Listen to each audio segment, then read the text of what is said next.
राधे राधे। श्री श्री जी, किशोरी जी, लाडली जी, श्री कृष्ण की आराधनी शक्ति श्री राधा रानी जी बड़ी लाडली, बड़ी करुणामयी है। श्री राधा रानी जी के नाम महिमा इतनी अनंत है कि जिसे हम बखान नहीं कर सकते। श्री राधा रानी जी के नाम का कोई मंत्र नहीं है, क्योंकि राधा रानी जी का नाम ही स्वयं में एक महामंत्र है। जिसने भी राधा नाम का सुमिरन किया है, जाप किया है, उस पर श्री जी की, श्री कृष्ण जी की अनंत कृपा बरसी है।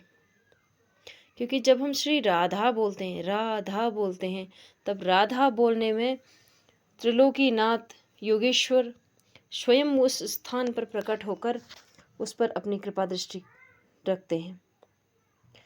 आज का ऐसा ही एक प्रसंग है भक्त गुलाब खान का। गुलाब खान या गुलाब सखी, तो आइए सुनते हैं।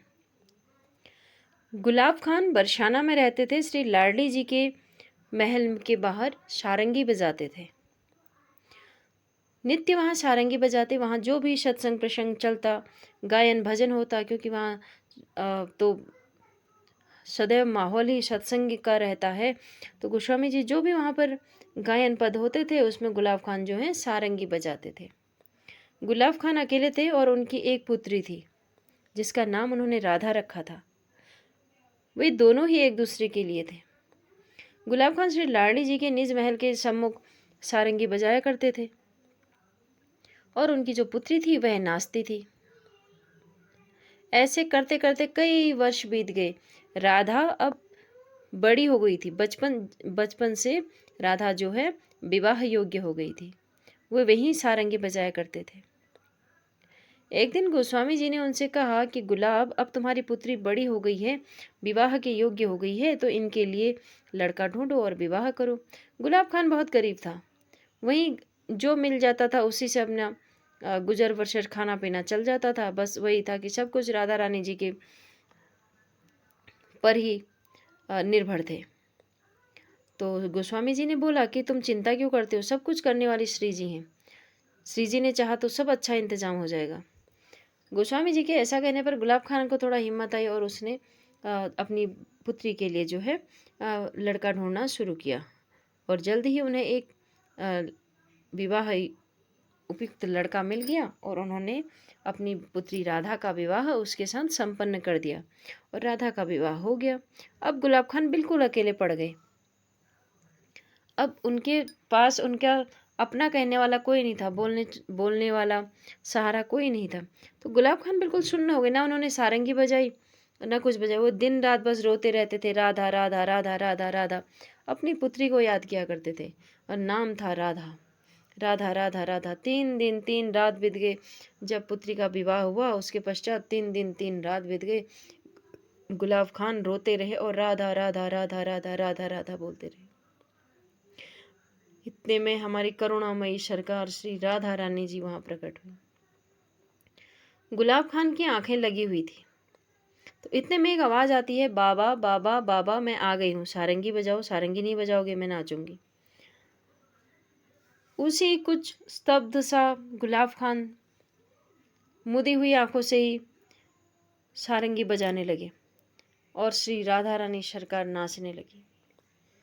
उस दिन की घुंघरों की झनकार एक अलग सी झनकार थी। अंतरात्मा को झकझोरने वाली, मन मोहने वाली कुछ अलग ही झनकार थी, क्योंकि वो श्री जी के पायलों की झनकार थी। गुलाब खान ने जब नेत्र खोले तो देखता है कि सामने ठाकुरानी जी स्वयं नृत्य कर रही हैं।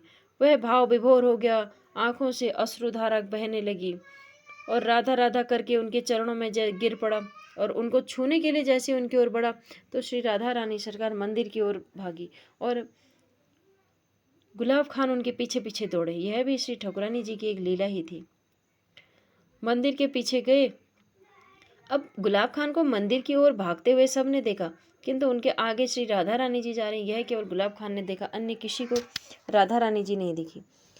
क्योंकि राधा रानी जी के दर्शन तो दिव्य हैं, वह उसके लिए तो कई कई कर्मों का फल। इस मनुष्य जीवन में राधा रानी जी के दर्शन पाना दुर्लभ। हम मनुष्यों के लिए स्वप्न में भी दर्शन करना बहुत दुर्लभ है। तो गुलाब खान मंदिर के अंदर गए और कभी मंदिर से बाहर ही नहीं आए।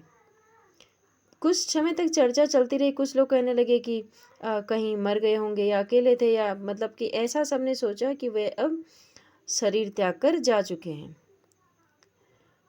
उनके नाम का आज भी बरसाना में जो है वह गुलाब सखी नाम का चबूतरा है। उनके नाम का वहाँ के गोसाइयों ने, क्योंकि उन्होंने श्री जी के मंदिर की सेवा करी थी, कई वर्षों से वहाँ सारंगी बजाते थे, तो गोसाइयों ने मिलकर वहीं पर उनके नाम का एक चबूतरा बनाया, जिसे कि गुलाब सखी का चबूतरा कहा जाता है। तो एक दिन कई वर्षों के पश्चात गोस्वामी जी मंदिर बंद करके बाहर आ रहे थे, तभी बाहर से आवाज़ आई, गोसाई जी, गोसाई जी। गोसाई जी ने एकदम पलट कर देखा तो देखा कि पीछे कोई खड़ा था। गोसाई जी ने पूछा, तुम कौन हो?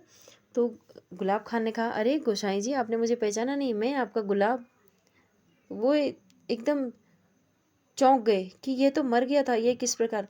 तो उन्होंने जब गुलाब खान से बात की तो गुलाब खान ने कहा कि मैं पापी, मैं तो अपनी पुत्री का स्मरण करके रो रहा था। राधा राधा राधा, श्री करुणामयी दयामयी श्री राधा रानी सरकार प्रकट हो गई और मुझे दर्शन दिए, तो इस प्रकार की पूरी घटना बताई। तब गोस्वामी जी ने पूछा कि तुम असत्य कह रहे हो, उनकी बात पर यकीन नहीं हुआ कि तुम अभी कहाँ रहते हो। जब गुलाब खान ने कहा कि राधा रानी जी ने मुझे अपनी लीला में प्रवेश दे दिया है, मुझे अपने परिकर में ले लिया है, तो गोस्वामी जी को उस बात पर यकीन नहीं आया और उन्होंने कहा कि ऐसा हो ही नहीं सकता है, तुम झूठ बोल रहे हो। तब गुलाब खान ने उन्हें वह पान का बेड़ा दिखाया जो कि गोस्वामी जी अभी अभी भोग में श्री जी को चढ़ा कर आ रहे थे, श्री जी के मंदिर में रख कर आ रहे थे। वही ताज़ा गुलाब का पान का बीड़ा उन्हें दिखाया कि कहा कि मैंने सारंगी से खुश होकर श्री राधा रानी सरकार ने मुझे इनाम में यह पान का बीड़ा दिया है जो अभी आपने उन्हें भोग लगाया था। तब गोस्वामी जी ने देखा, उन्होंने कहा, ये तो वही पान का बीड़ा है जो मैं अभी मंदिर में रख कर आ रहा हूँ। और उनकी आंखें सजल हो गई और बोले कि गुलाब, तेरे ऐसे कौन से कर्म थे जिसकी वजह से श्री राधा रानी सरकार ने तुझे अपने चरणों में स्थान दे दिया है। यह सिर्फ राधा नाम की महिमा ही है भक्तों। श्री राधा रानी जी का नाम इस कलयुग के भव से हमें पार लगाने के लिए, श्री कृष्ण जी की कृपा पाने के लिए, श्री किशोरी जी का नाम ही है जिससे हम श्री कृष्ण की प्राप्ति कर सकते हैं, उनकी कृपा पा सकते हैं। किसी धाम, किसी तीर्थ में जाने की आवश्यकता नहीं होती। जिस पर किशोरी जी की कृपा होती है वही श्री ठाकुर जी को मना सकता है। श्री करुणामयी श्री राधा रानी जी सरकार के नाम जप कीजिए, भजन कीजिए, श्री राधा रानी जी का नाम जप कीजिए, नाम सुमिरन कीजिए। किशोरी जी बड़ी दयालु हैं, अपने भक्तों को कभी कष्ट में नहीं देख पाती, कभी खुद आकर उनकी सेवा करती हैं, कभी किसी रूप में, कभी किसी रूप में। जहाँ भी उनके भक्तों का कदम लड़खड़ाते हैं या उन्हें किसी तरह की कोई असमंजस में होते हैं, वहाँ राधा रानी जी आकर स्वयं उनकी सहायता करती हैं। ऐसी ही अगली एक श्रृंखला में फिर हाजिर होंगे। तब तक के लिए राधा रानी जी का नाम स्मरण करते रहिए और किशोरी जी के नाम का जाप करिए। राधे राधे।